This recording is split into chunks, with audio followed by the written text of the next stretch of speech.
Shalom, saudara-saudaraku yang dikasihi dan diberkati oleh Tuhan. Berjumpa kembali dengan saya Pastor Demeli Kueso dalam program Living in the Kingdom of Heaven atau hidup dalam kerajaan surga. Apa kabar saudara hari ini? Saya percaya kabar saudara pasti luar biasa karena Tuhan beserta kita. Amin. Haleluya, haleluya. Saya akan melanjutkan seri khotbah tentang hidup dalam kerajaan surga, atau konsep hidup dalam kerajaan surga itu seperti apa. Yang pertama yang kita sudah bahas di minggu yang lalu, yaitu hidup dalam kebenaran.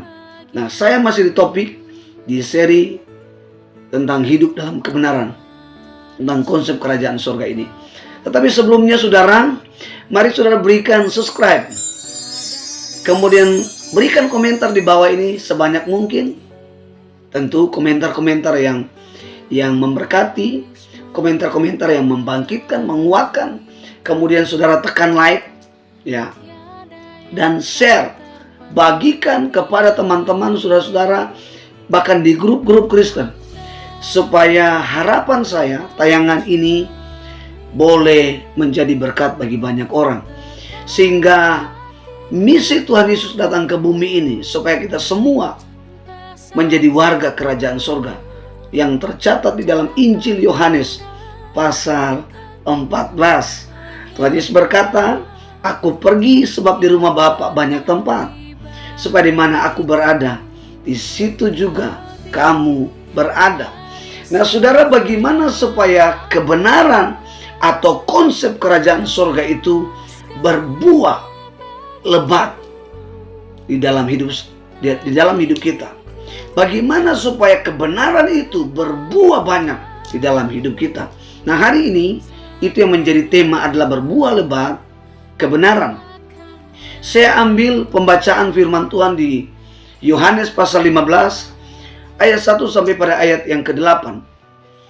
Saya sangat yakin ayat ini sudah dikhotbahkan oleh beberapa pendeta, oleh beberapa hamba-hamba Tuhan, penginjil, bahkan umat-umat Tuhan juga membacakan, mengkhotbahkan, merenungkan tentang pembacaan ini.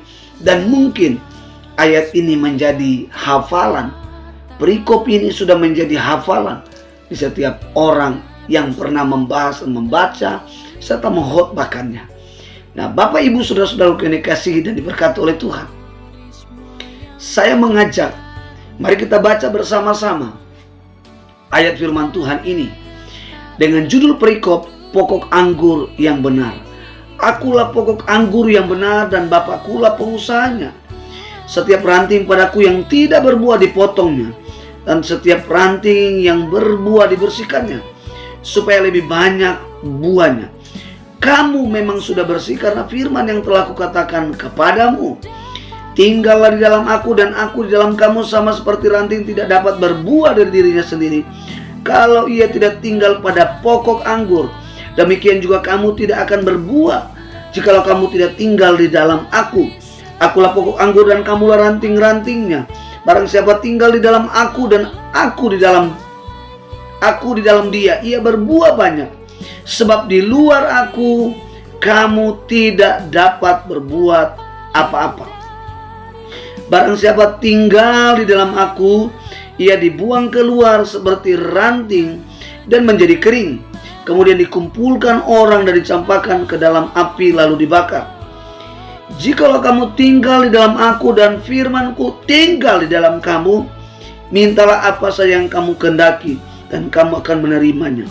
Dalam hal inilah Bapakku dipermuliakan, yaitu jika kamu berbuah banyak, dan dengan demikian kamu adalah murid-muridku.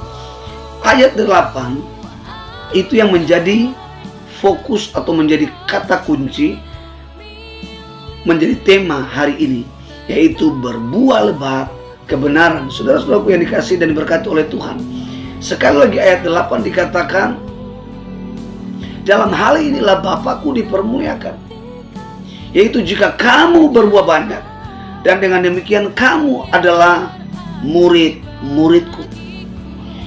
Bapa sangat merasa terhormat apabila kita sebagai anak-anaknya, sebagai warga kerajaan surga, konsepnya yang ada di dalam hidup kita, kebenaran yang ada dalam hidup kita, itu berbuah lebat. Karena di dalam terjemahan bahasa Inggris dikatakan berbuah banyak. Maka saya membuat tema ini adalah berbuah lebat kebenaran. Saudara-saudaraku, di dalam ayat 1 sampai pada ayat yang kedua dikatakan, akulah pokok anggur yang benar dan Bapakkulah pengusahanya. Setiap ranting padaku yang tidak berbuah dipotongnya, dan setiap ranting yang berbuah dibersihkannya, supaya ia lebih banyak berbuah. Saudara, ini adalah satu perumpamaan Tuhan Yesus menggambarkan tentang hubungan Bapa dengan Yesus. Ya, hubungan Bapa dengan Yesus di dalam ketritunggalan, di dalam kealahan mereka. Sementara Yesus yang menjelaskan ini, dia sudah berinkarnasi menjadi manusia. Nah, Yesus ingin menjelaskan bagaimana hubungan orang yang telah percaya dengan Tuhan Yesus. Nah, di sini Tuhan Yesus menjelaskan bahwa Bapa di surga adalah pengusahanya. Bapa di surga adalah pengusahanya atau pemilik daripada pokok anggur. Dia adalah petaninya. Dan Yesus katakan dia adalah pokok anggur. Dan ranting-rantingnya adalah orang-orang percaya, adalah saya dan saudara yang telah percaya kepada Tuhan Yesus sebagai Tuhan dan Juru Selamat, menjadi warga kerajaan surga. Nah, umat Tuhan atau warga kerajaan seperti apa yang Yesus maksud? Dikatakan bahwa setiap ranting padaku tidak berbuah dipotongnya. Tetapi setiap ranting yang berbuah itu dibersihkan, supaya ia berbuah banyak. Saudara-saudara, Yesus memberikan perumpamaan ini tentang bagaimana supaya kebenaran itu bisa berbuah lebat dalam kehidupan kita. Selama kita ada di bumi, selama kita ada di pekerjaan, di sekolah, di tempat kuliah, dimanapun kita berada, Tuhan merindukan, Tuhan Yesus merindukan supaya kita sebagai warga kerajaan surga, sebagai anak Bapa di surga, kebenaran itu berbuah lebat. Sama-sama katakan, kebenaran berbuah lebat dalam hidup saya. Haleluya, haleluya. Nah, saudara, kita harus sepakat bahwa Yesus Kristus adalah firman dan pusat kebenaran. Saudara-saudaraku yang dikasihi, sekali lagi saya ulangi, kita harus sepakat bahwa Yesus Kristus adalah firman. Ya, firman yang telah menjelma menjadi manusia di dalam 1 Yohanes pasal 14. Dan kemuliaannya, kemuliaan Bapa, kemuliaan Allah ada di antara kita. Amin. Dan Yesus adalah pusat kebenaran. Haleluya, haleluya. Nah, bagaimana supaya kita bisa berbuah lebat kebenaran? Bagaimana supaya kebenaran itu berbuah lebat dalam hidup kita? Haleluya. Nah, saudara, dalam ayat 3 dikatakan, kamu memang sudah bersih karena firman yang telah kukatakan kepadamu. Poin yang pertama adalah kita harus dibersihkan oleh firman, atau kita sudah bersih karena firman. Kata bersih penekanannya adalah bebas atau merdeka. Bersih artinya Orang-orang yang sudah percaya di dalam Kristus, mereka dimerdekakan dari namanya dosa. Kotoran itu menggambarkan tentang dosa. Jadi kalau kita ada di dalam komunitas atau kerajaan Allah, pastikan bahwa hidup kita sudah bersih, sudah merdeka dari dosa, sudah bebas dari setiap ikatan setan, sudah bebas dari setiap dosa-dosa yang mengikat hidup kita. Di dalam siapa? Di dalam Kristus. Dialah firman yang telah menjelma menjadi manusia. Saya dan saudara ketika percaya bahwa Yesus Kristus adalah Tuhan dan Juru Selamat, maka Dialah yang memerdekakan kita. Dialah yang membersihkan hidup kita. Dialah yang mengampuni hidup kita. Dialah yang memenangkan kita dari dosa. Karena itu saudaraku, di dalam Yohanes pasal 8 ayat 36 dikatakan, jadi apabila anak itu memerdekakan kamu, kamu pun merdeka. Saudara, anak yang dimaksud adalah Tuhan Yesus. Kalau Tuhan Yesus yang memerdekakan saudara dan saya, saudara dan saya pasti benar-benar merdeka. Saudara pasti benar-benar diampuni, disucikan, dan mengalami kemenangan dari Tuhan Yesus sendiri. Haleluya, haleluya.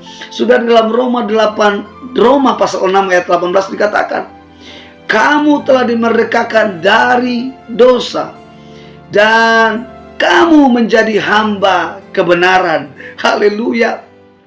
Menjadi hamba kebenaran. Firman akan berbuah jika Tuhan sudah ada dalam hidup kita, dan Dia membersihkan hidup kita, memerdekakan hidup kita dari kotoran dosa. Karena Tuhan mau kita menjadi pelaku-pelaku pembersih, yaitu kebenaran. Dan kebenaran itu akan berbuah lebat dalam hidup kita. Hal itulah akan terasa terhormat oleh Bapa di sorga. Saudara-saudaraku yang dikasihi dan diberkati oleh Tuhan, haleluya.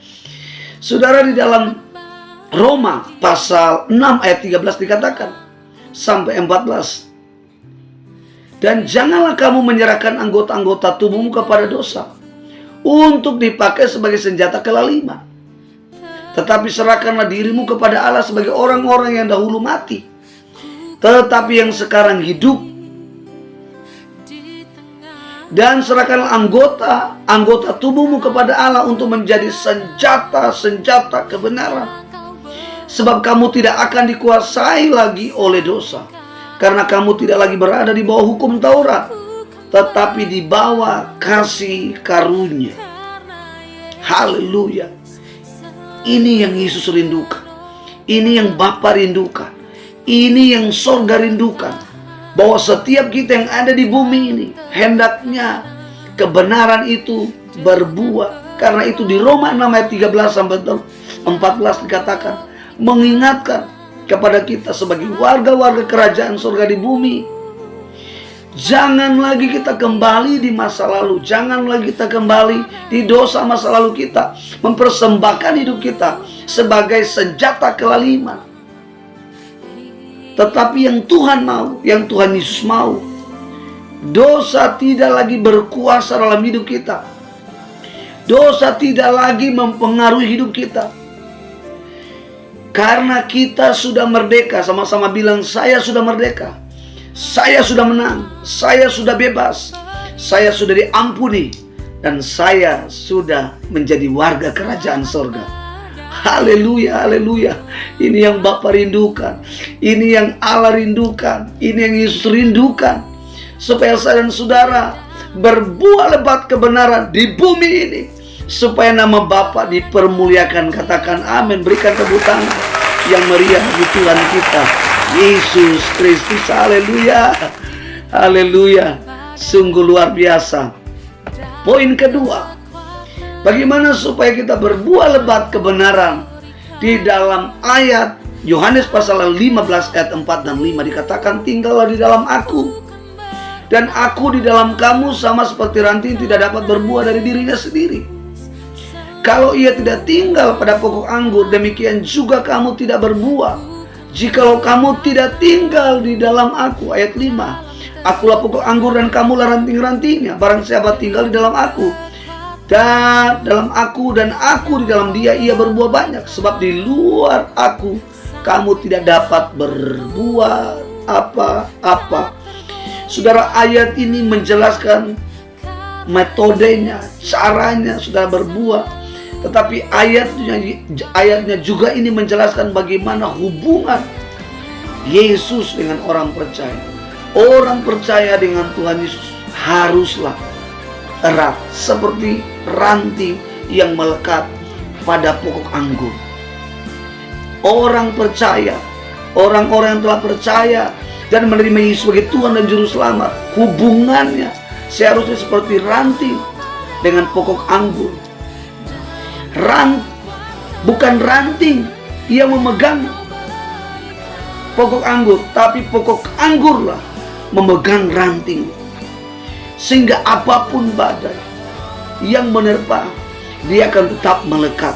Saudara, kata tinggal di dalam aku atau dalam Yesus, dalam bahasa Yunaninya itu adalah meno, yang artinya tinggal.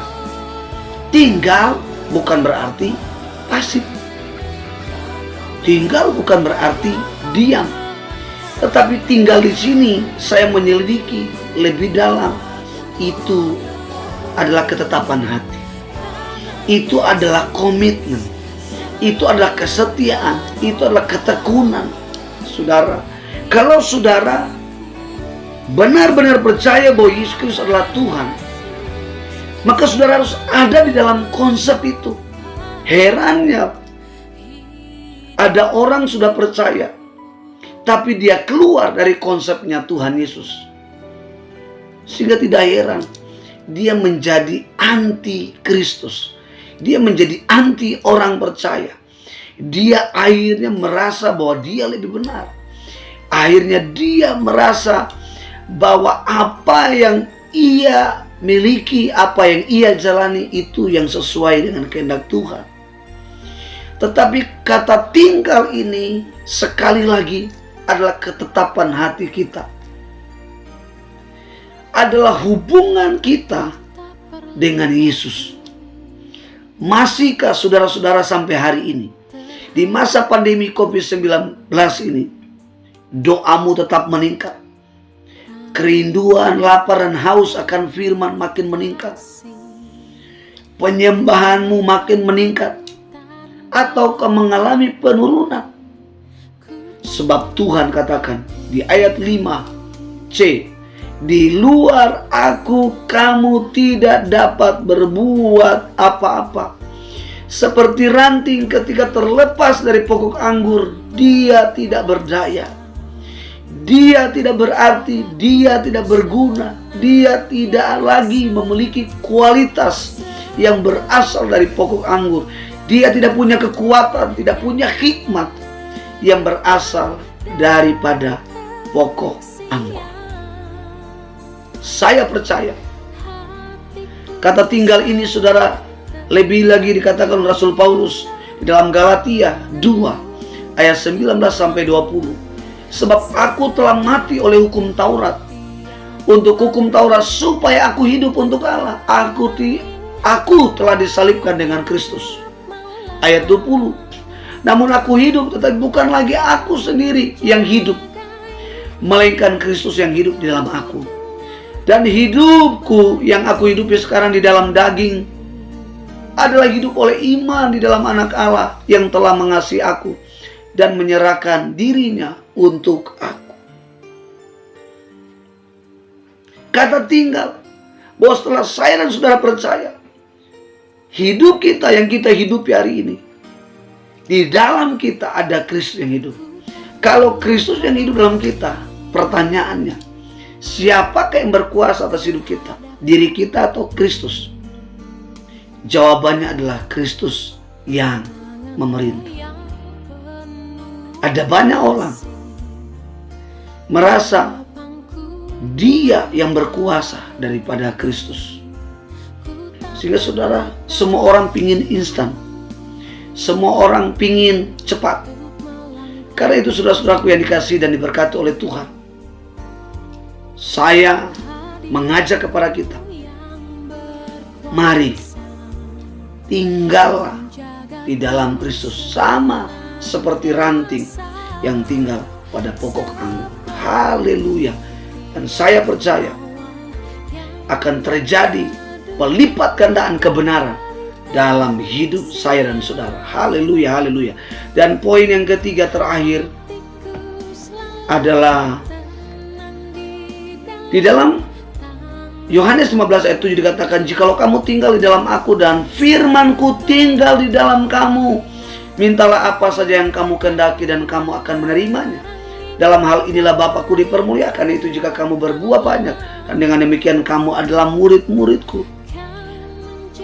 Poin yang ketiga, jika kita tinggal di dalam Kristus dan Kristus tinggal di dalam kita, firman itu juga tinggal di dalam kita. Maka lewat firman itulah setiap hidup kita berbuah kebenaran.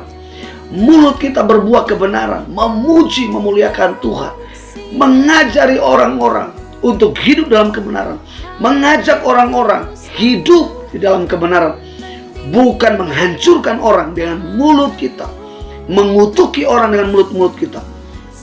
Kalau Kristus ada dalam hidup kita, firman-Nya juga ada dalam hidup kita, sehingga dari mulut kita penuh kebenaran, dari mata kita, dari penglihatan kita juga penuh dengan kebenaran, dari pikiran kita juga penuh kebenaran, perbuatan kita juga berbuah kebenaran.